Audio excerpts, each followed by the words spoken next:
दुनिया ता माजा लुटतई तोरा से साथ जे छुटतई दुनिया ता माजा लुटतई।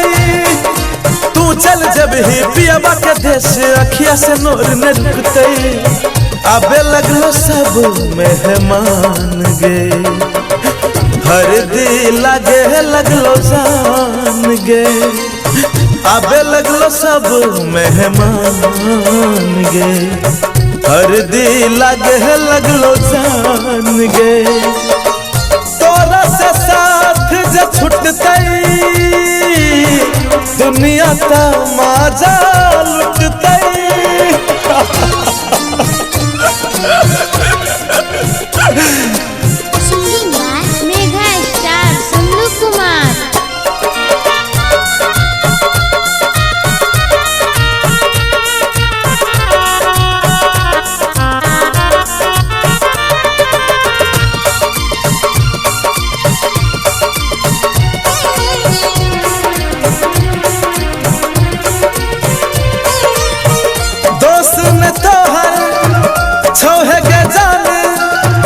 किस्मत के है लिखल के भगवान हो दोस्त न तोहर छौहे गे जान। किस्मत के है लिखल के भगवान। हमर दुआ छौ तोरा साथ ससुरा में तोरा मिलो सम्मान।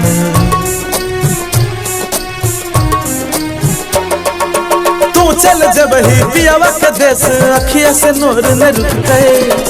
आबे लगलो सब मेहमान गे हर दिल लागे लगलो जान गे।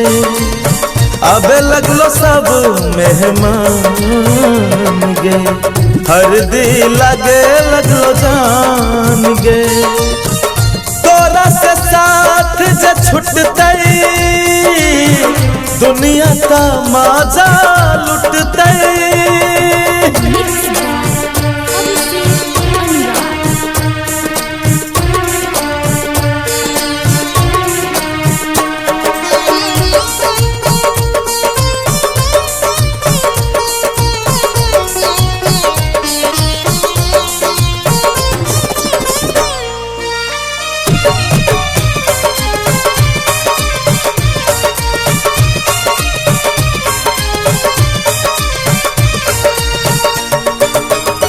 लगे छे रात पहाड़ पिया लो तो पहाड़ जहर पिया के हमरा कदे उपकार।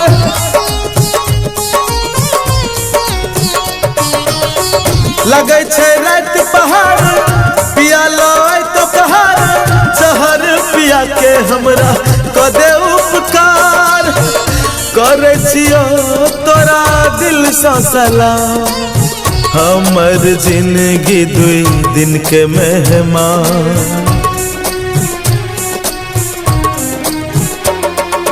तू चल जब ही पियावा के देश अखिया से नूर न रुकते। आबे लगलो सब मेहमान गे हर दिल लागे लगलो जान गे। आबे लगलो सब मेहमान गे हर दिल लगे लगलो जान गे। तोरा से साथ जे छुटतई दुनिया ता माजा लुटतई। स्टूडियो राजविराज।